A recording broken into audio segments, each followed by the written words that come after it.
Hey everyone, welcome back to episode 5 of my Minecraft Let's Play series. Uh in between episodes, I actually ended up finishing the bone meal farm.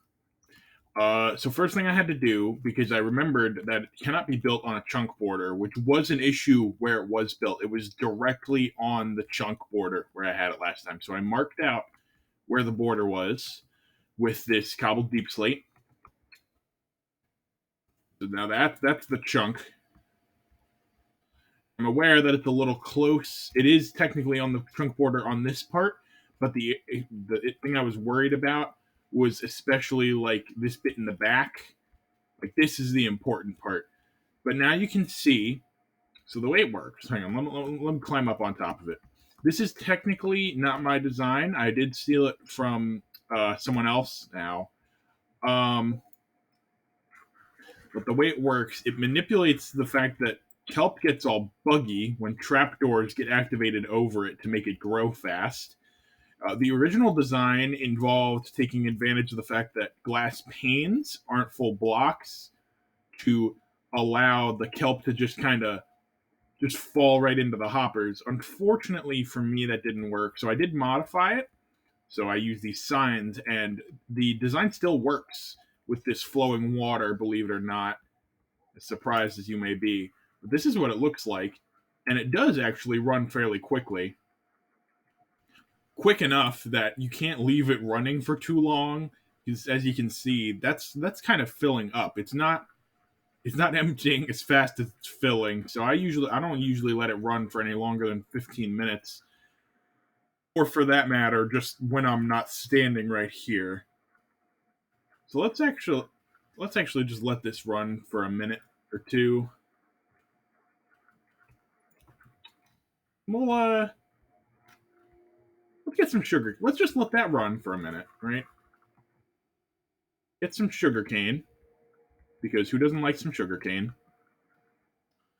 Now, what I could eventually do is I could make it so that thing feeds an automatic sugarcane farm. And with sugarcane, of course, you can make paper, which I could absolutely use for emeralds with a librarian.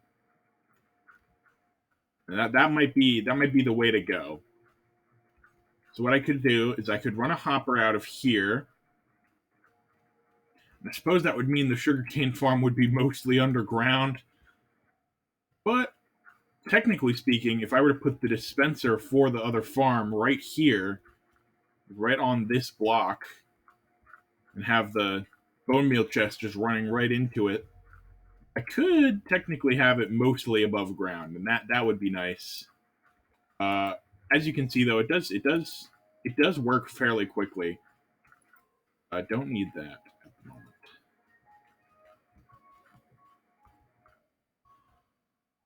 moment. In the meantime, however, lots of sugarcane.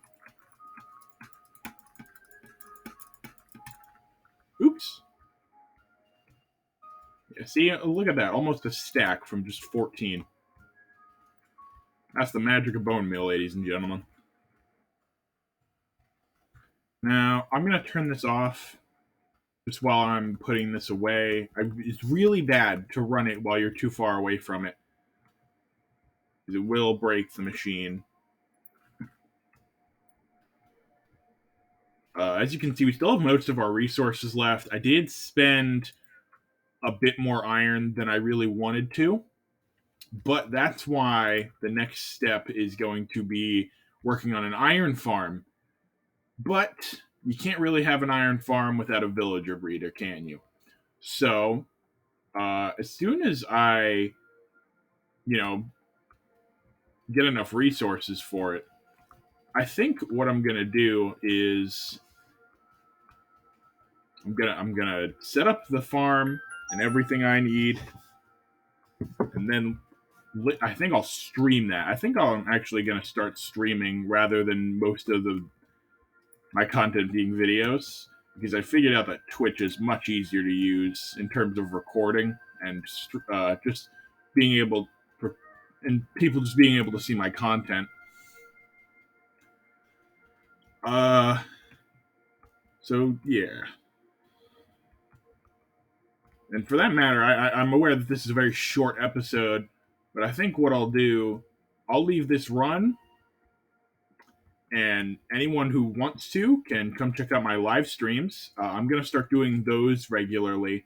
Not sure how regularly. Like I don't have a schedule yet, but as it stands, like I'll link my Twitch stream in the bio of this episode, um, or in the description. I can't talk. The point is, bone meal worky, Twitch easy, uh, need me some iron and some villagers. So, uh, in the fashion of the previous couple episodes, I think I'll just leave this episode off right here. Have a good one.